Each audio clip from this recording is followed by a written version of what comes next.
parece que um dos sonhos assim humanos, né, é essa união entre igualdade e liberdade, ou liberdade e igualdade. Pô, você acha essas palavras assim interessantes, atraentes? Ser livre é algo legal? Provavelmente sim, beleza?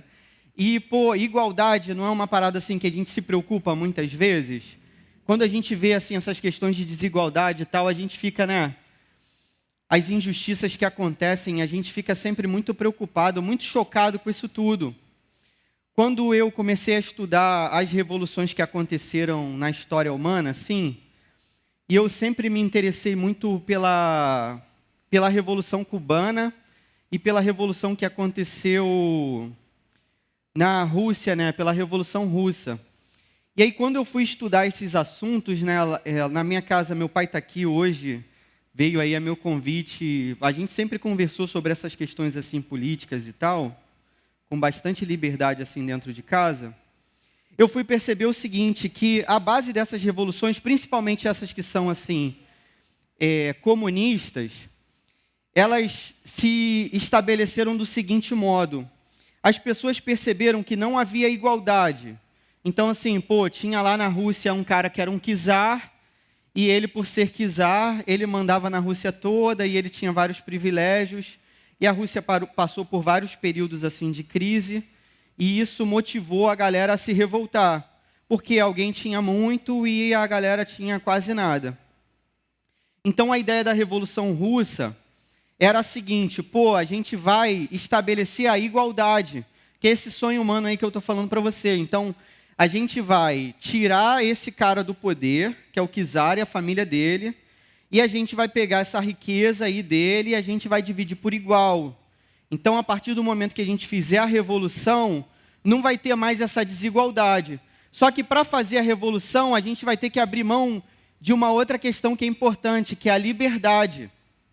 Então, é assim, a promessa era, poxa, para a gente fazer todo mundo ser igual, primeiro a gente tem que tirar as liberdades das pessoas, as liberdades individuais. Porque agora você já não pode ser dono do seu vestido, beleza, e você não pode ser dono de nada mais, e nem a sua força de trabalho pertence mais a você, mas agora ao Estado. Então, para que todo mundo seja igual, a gente não pode ser livre num primeiro momento.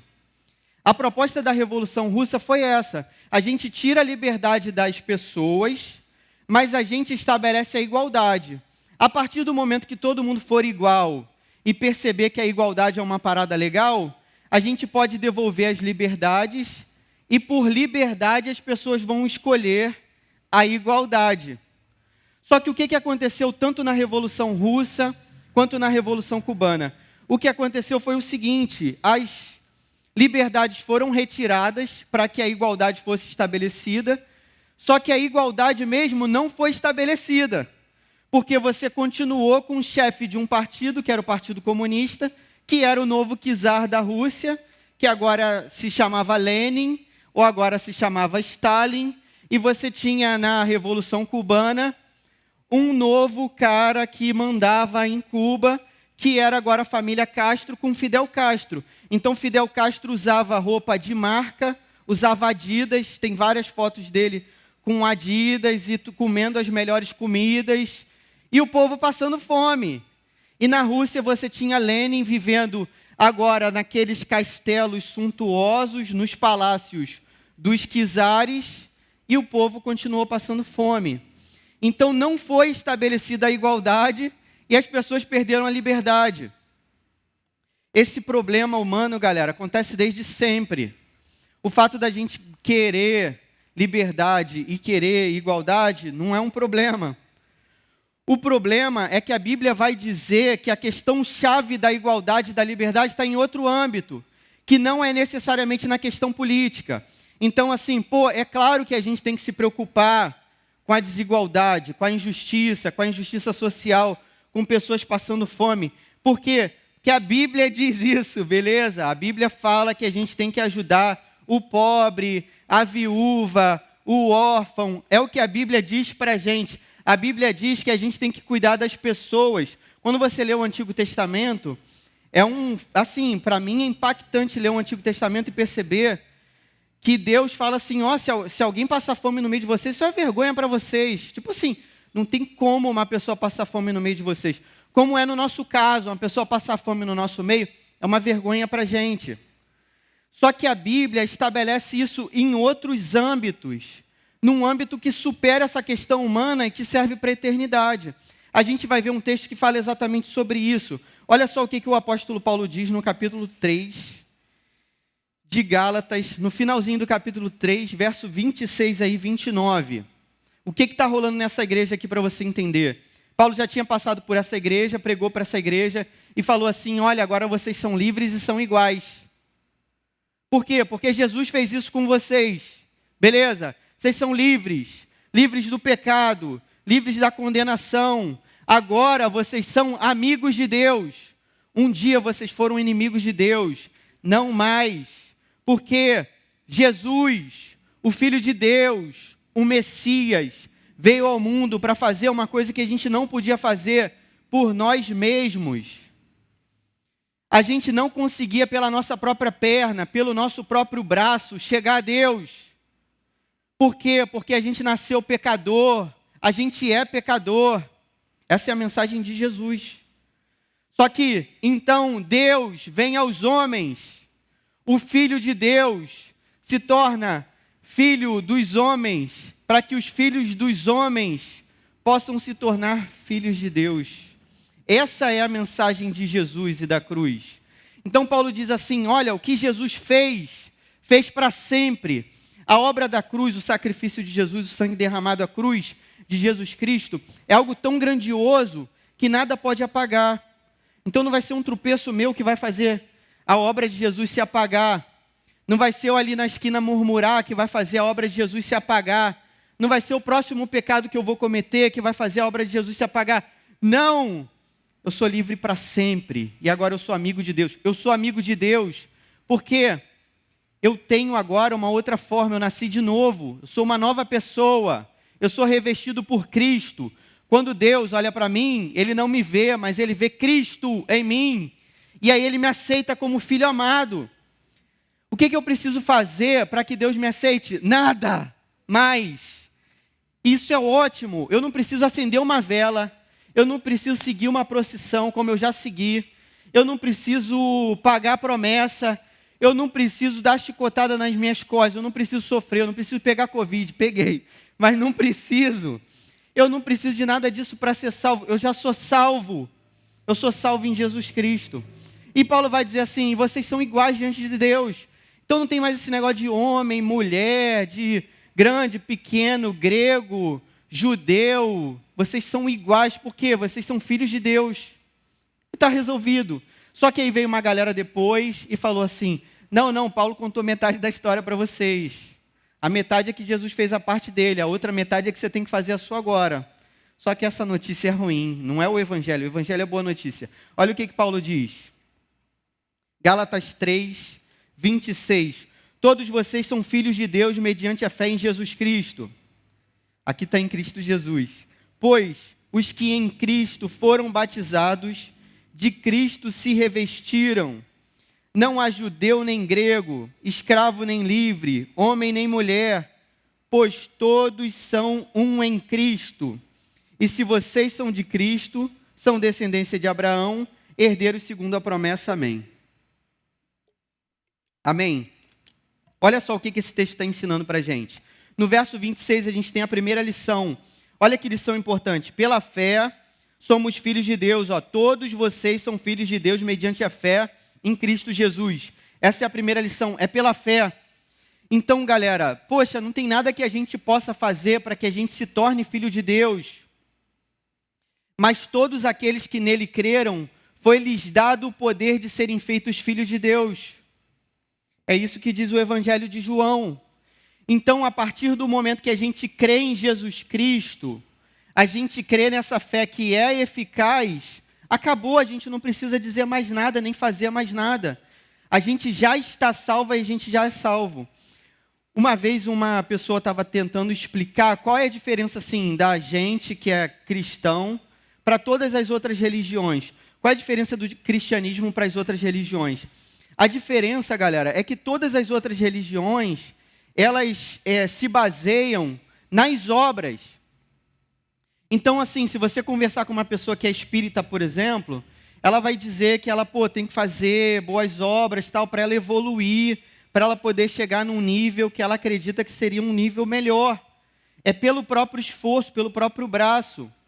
Se você olhar para outras vertentes que não se declaram assim ligadas ao cristianismo, é a mesma coisa. As religiões orientais são assim, é pelo próprio esforço, pela própria busca, pela própria meditação, pela própria contemplação, pelo próprio esvaziamento. Então é você que está fazendo o tempo todo para que você chegue até a esse Deus. A grande diferença do cristianismo para isso tudo é que não é assim. O cristianismo é diferente disso tudo, porque no cristianismo a gente é salvo somente pela fé. Quando Paulo está falando isso para a igreja, ele está falando isso porque isso é muito importante, porque parece que o coração nosso é tão enganoso que a gente sempre acha que tem que fazer alguma coisa para chegar até Deus.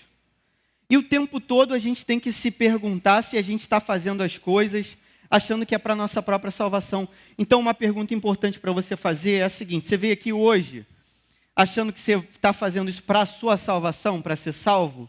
Isso está errado. O fato de você vir aqui hoje está certo, mas não é para você ser salvo, beleza? Você está aqui para agradecer porque você já foi salvo. Você está aqui para agradecer porque Deus já fez essa obra na sua vida. Mas a salvação já aconteceu para você em Jesus Cristo, se você crê em Jesus Cristo. E Paulo vai dizer o seguinte, o verdadeiro evangelho é Cristo e mais nada. Qualquer evangelho que seja Cristo e mais alguma coisa é falso evangelho. E ele vai chamar isso de maldição, guarda isso na sua cabeça. O verdadeiro evangelho é Cristo e mais nada. A lei queria dizer para os homens no Antigo Testamento o seguinte: olha, essa aqui é a vontade de Deus, só que vocês não conseguem cumprir. Então, o que o Antigo Testamento está dizendo para a gente? Não é possível, não dá, é impossível ser salvo. É a pergunta que os discípulos fazem para Jesus. Jesus, então quem que vai ser salvo? Aí o que Jesus vai dizer? Para os homens é impossível, mas para Deus nada é impossível. O Evangelho está dizendo para a gente que pelo nosso próprio esforço é impossível. A gente tinha que olhar para isso aqui e chorar e dizer: realmente, Deus, não dá de jeito nenhum. E é por isso mesmo que Deus salva a gente pela graça, porque não pode ser por nós. Se depender de 1% da vontade do Clóvis, do esforço do Clóvis, essa busca vai ser falha, miserável, vai dar errado, cara. Alguma coisa muito errada vai acontecer. Enquanto a lei diz, faça isso, Cristo diz, eu fiz tudo. É o que o Evangelho diz para a gente. Então, a lei diz assim, você tem que cumprir, você tem que fazer, você tem que andar no limite, você tem que fazer na linha, você tem que andar direitinho. E Cristo diz para a gente assim: olha, Clóvis, eu já fiz tudo, cara. Já fiz tudo para você ser salvo. Eu já fiz tudo. E isso é libertador. Eu me lembro que quando eu tinha 15 anos e ouvi essa mensagem, e esse negócio entrou no meu coração, cara, foi uma libertação assim, impressionante que eu vivi. Porque eu comecei a compreender aquilo que Jesus tentou explicar para a mulher samaritana. Que é assim, vai ter o dia que não vai ser nem nesse monte, nem em Jerusalém, né? Deus busca verdadeiros adoradores que o adorem em espírito e em verdade. Então, tipo assim, eu acreditava que eu tinha que ir para um lugar separado para me encontrar com Deus, porque senão eu não me encontrava. E eu não conseguia perceber que no ônibus eu podia estar encontrando com Deus, e no cinema podia estar encontrando com Deus, e no quarto da minha casa podia estar encontrando com Deus. Eu achava que antes de falar com Deus, eu tinha que repetir uma opção de reza, uma opção de fala, para Deus poder me ouvir depois daquelas falas repetidas, que de tanto eu repetir, tantas vezes nem faziam sentido para mim. Mas eu percebi que não, através de Jesus Cristo, eu posso conversar assim com Deus, falar como com um amigo, e conversar normalmente, e levantar de manhã e falar com Jesus, e Jesus está ali do meu lado. E agora eu sei que todo pecado foi perdoado, e toda hora que eu peço perdão, e eu sei que está tudo resolvido, porque tudo já foi resolvido na cruz. Eu sei que Deus fala comigo diretamente. Pô, cara, isso é maravilhoso. Hoje eu não tenho mais medo de inferno, eu não tenho mais medo de morrer. Eu fico pensando nos meus filhos. Mas assim, eu não tenho medo de mim mesmo, da minha própria vida, da minha própria alma, porque eu sei que isso tudo está diante de Deus e já foi tudo perdoado e apagado por Jesus Cristo. Então, o que você tem que entender? Pô, você entendeu essa mensagem do Evangelho? Você entendeu que é Jesus que te salva e somente Jesus? Está resolvido. Nunca dê um passo para trás nesse sentido. Nunca pense que vai ser a sua devocional que vai te salvar. Nunca pense que vai ser você vir ao UP ou não vir, ou ir à célula ou não ir. Isso é outra coisa. Isso tudo é importante? É muito importante. Mas não é isso que te salva. Quem te salva é Jesus Cristo. Não é essa igreja que te salva. Quem te salva é Jesus Cristo. Não é a minha pregação que te salva. Quem te salva é Jesus Cristo. Existe um só Deus e um só mediador entre Deus e os homens, Cristo Jesus, homem. 1 Timóteo 2,5.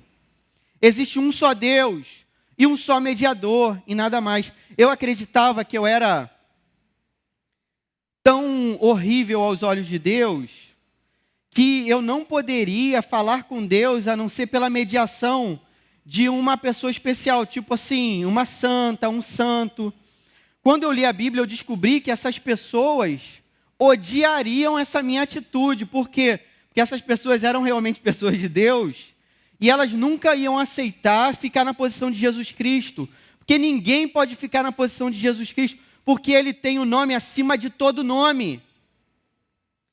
É isso que diz a Bíblia, o nome dele está acima de todos os nomes. Ele é o Rei dos Reis, o Senhor dos Senhores, aquele que se fez humilde, servo, e que foi morto, o eterno que foi ferido, o eterno que foi morto, e que ressuscitou ao terceiro dia. Então, se você pudesse conversar com essas pessoas, não pode, mas se você pudesse conversar com qualquer um desses santos, eles iam falar como Pedro falou no livro de Atos para Cornélio, levanta que eu sou homem igual a você. O que aconteceu? O anjo apareceu para Cornélio e falou, chama Pedro para pregar para você. Ele pensou, pô, esse Pedro aí é um cara sinistro. Quando Pedro chegou, ele se ajoelhou. Pedro fala, cara, que isso, levanta, eu sou homem igual a você. Então assim, não tem diferença entre a gente, todos são iguais, é o que o texto acabou de dizer. Porque a gente era pecador e a gente foi salvo pela graça de Deus, somente pela graça, somente pela fé, somente por Cristo. É assim que é a palavra de Deus, isso é libertação. Não dê um passo para trás, não caia na mentira de Satanás, beleza? Não há nada que você faça que contribua para a sua salvação, isso é humildade diante de Deus, isso é bom demais. Aleluia! O Evangelho é boa notícia. Tem um cara que explica esse texto que ele vai dizer assim, pô, se o Evangelho fosse fé e mais alguma coisa, seria péssima notícia. Imagina se eu dissesse para você, pô, Jesus fez quase tudo, agora faz sua parte aí, pô, a gente vai viver o quê? Inseguro, sem saber se a gente vai ser salvo, e eu tenho certeza que não seria. Só que o Evangelho é Cristo somente, e isso é boa notícia, isso é libertador, não é fé e obras, não é obras, o Evangelho é fé somente. Foi por isso que Paulo escreveu essa carta para essa igreja. A segunda lição é esse verso seguinte, verso 27, pois os que em Cristo foram batizados, de Cristo se revestiram. Você já foi batizado? Então, segunda lição, pelo batismo fomos revestidos por Cristo. Você já foi batizado? Você já foi batizada? Que eu vi o vídeo e tudo, poxa, não estive aqui, infelizmente, mas eu vi, e muito maneiro o vídeo, pô, excelente. Vocês já foram batizados? Vocês precisam ser batizados. Por que Paulo está falando isso? Porque é o batismo que salva? Não, ele está dizendo assim, que quando a gente crê, naturalmente a gente vai professar essa fé. E a forma que Jesus estabeleceu para a gente dizer para o mundo que a gente crê, é ser batizado. É para as pessoas verem que a gente creu de verdade. Isso é um ato público de fé, a gente proferir, declarar, professar, gritar para o mundo assim, olha, eu sou de Cristo. E aí ele vai dizer que pelo batismo a gente vai ser revestido por Cristo, porque qual é a ideia de Paulo? É que a partir do momento que a água se derrama sobre a nossa cabeça, o Espírito se derrama sobre a nossa cabeça, como se derramou sobre a vida de Jesus. Então agora, quando Deus olha para a gente, Ele olha para a gente revestido por Cristo. A gente não é mais a gente. Entende? Sabe aquele negócio de estar escondido? É o que Paulo vai declarar, né? Está escondido em Cristo Jesus, na carta aos Coríntios. Exatamente isso. Agora, quando Deus olha para a gente, Ele vê a gente revestido por Cristo. Então, Ele vê uma pessoa santa, totalmente pura, sem pecado. Porque tudo foi remido, tudo foi apagado, tudo foi perdoado na cruz. Se você acha que tem algum pecado que você cometeu que não pode ser perdoado, não é isso que a Bíblia diz. A Bíblia diz que o sacrifício de Jesus é maior do que todos os pecados. A Bíblia diz que só tem um pecado que não é perdoado, que é a blasfêmia contra o Espírito Santo. E você pode ter certeza que ninguém que se preocupa com a blasfêmia contra o Espírito Santo comete uma blasfêmia contra o Espírito Santo.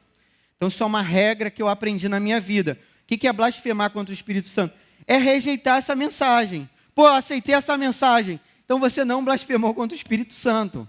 Então, você é salvo, acabou. Todos os pecados seus são perdoados em Cristo Jesus. Aleluia! A gente vai se encontrar no céu. Pô, vai ser maneiro demais, não vai? Terceira e última lição, só há liberdade e igualdade no Evangelho. Olha só o que Paulo diz no verso 28. Não há judeu nem grego, escravo nem livre, homem nem mulher. Então esse papo, cara, o cristianismo é misógino, o cristianismo é machista, e pô, isso não existe, na Bíblia não existe. Em algum momento da história, vários cristãos foram, com certeza. E vários cristãos são machistas hoje, com certeza. E vários cristãos têm problema com muita gente, pô, com certeza. Só que não é a mensagem do Evangelho. Assim como a gente vai ter cristão que é preconceituoso, assim como a gente vai ter cristão que é corrupto, assim como a gente vai ter pastor que é deputado e que rouba, e que até agradece a Deus em oração roubando o dinheiro dos cofres públicos. Paciência, isso aí é deturpação das pessoas. Mas o Evangelho não é assim. O que o Evangelho está dizendo? Que a gente é igual diante de Deus. É isso. E Paulo está dizendo isso, que a gente é igual. Pô, é maneiro demais, né? A gente vê aqui as meninas aqui, ó, tocando a batera, o baixo. Aí, gostei.Essazinha que tinha, pô, o slap ali. A galera mandou. Cara, rapidinho, vocês estão tocando melhor do que eu. Vou fazer aula com o Jeff também, vocês vão ver. Vou correr atrás desse negócio aí. Pô, tá maneiro demais, não tá? A gente não é tratado como igual aqui, galera? Que isso? A gente é igual, sabe por quê? Porque a gente é tudo a mesma coisa. A gente é tudo o mesmo pó, a gente é tudo pecador, nossa vida vai passar rápido. E no céu a gente vai estar com Jesus Cristo, com o nosso Salvador, com o nosso amigo, com o nosso amado, aquele que derramou o mesmo sangue por nós, por homens, mulheres, judeus, gregos, grandes, pequenos, livres, escravos. É assim. Pô, e esse evangelho é bonito demais. Aleluia. 2 aplicações rápidas para a sua vida. Primeiro, viva a liberdade. Então, ó, seja livre mesmo em Jesus Cristo.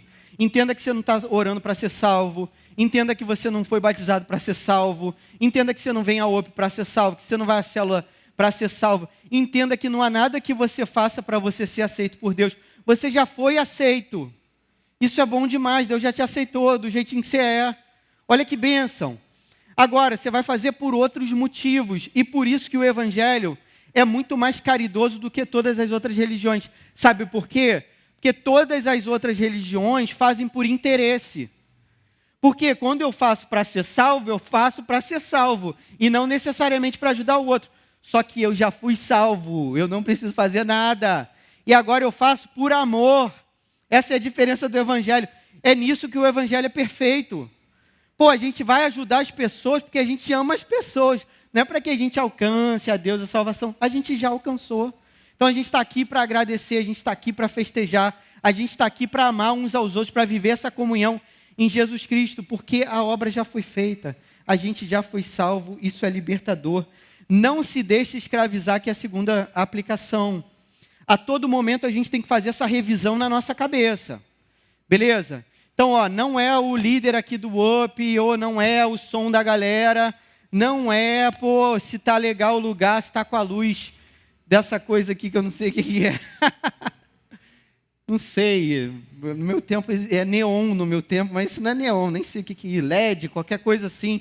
Não é porque, pô, aqui é o clima legal, porque está chovendo, porque... Não é nada disso. Você está aqui por Jesus Cristo, por Jesus Cristo. É a presença de Deus. Então, vai pregar uma pessoa nova aqui. Esse dia pregou a Emily aqui, não foi? Pô, a Emily pregou, foi legal? Amém, graças a Deus, deve ter sido. Mas, pô, galera, eu achei maneiro, assim, eu achei maneiro. Mas não é porque a Emily pregou, porque o Cláudio pregou, porque o Passe pregou, né? A gente trouxe o Passe aí. Vocês sabem quem é Passe? E aí, pô, trouxe a palavra aí, foi legal? Pô, deve ter sido, graças a Deus. Mas é porque Jesus está aqui, galera.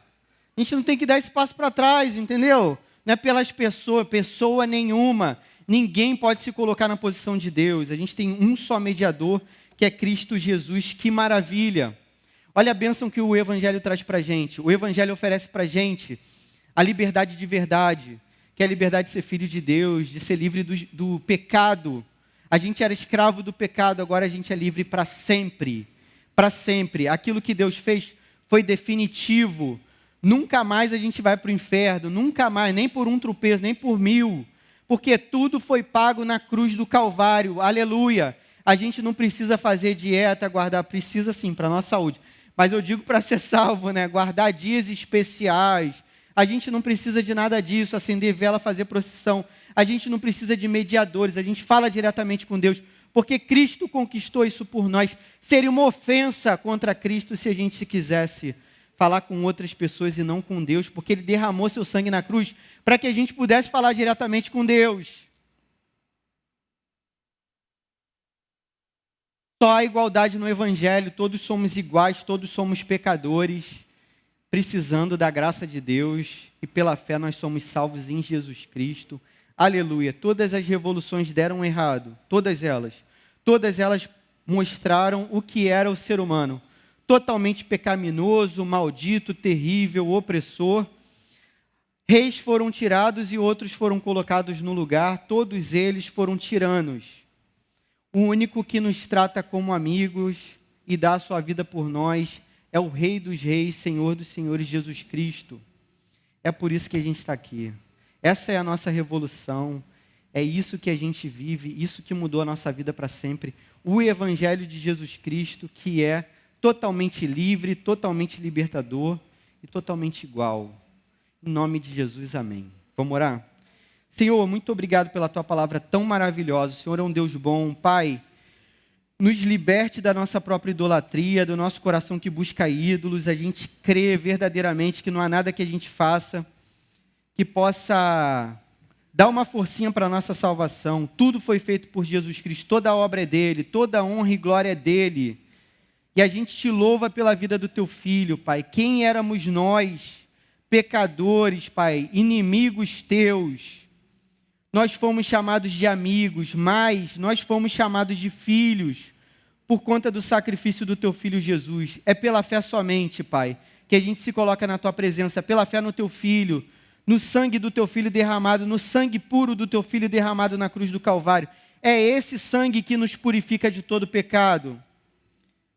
A gente quer te louvar e te engrandecer por esse sangue, a gente quer que a nossa vida faça sentido para o teu evangelho, por isso a gente está aqui, para te agradecer. Toda a obra é tua, toda a honra é tua, toda a glória é tua.